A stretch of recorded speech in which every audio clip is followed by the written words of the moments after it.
Option సిరీస్లో ఇది part 2 guys. Part 1 video చూడకపోయింటే కింద పిన్నెడ్ కామెంట్లో ఉందో ఒకసారి చెక్ చేయండి. సో ఈ వీడియోలో ఎఫ్ఎన్ఓ స్టాక్స్ని ఏ విధంగా సెలెక్ట్ చేయొచ్చు ఒక వెబ్సైట్ యూజ్ చేసి దాని గురించి డిస్కస్ చేద్దాం.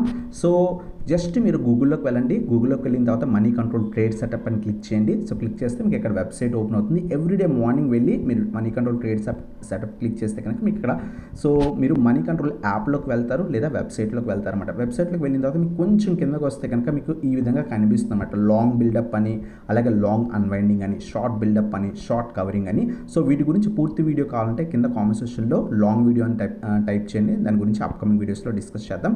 సో లాంగ్ బిల్డప్ ఏంటంటే ఈ పర్టికులర్ స్టాక్స్లో లాంగ్ పొజిషన్స్ అంటే బై చేసి చాలామంది ఉన్నారనమాట.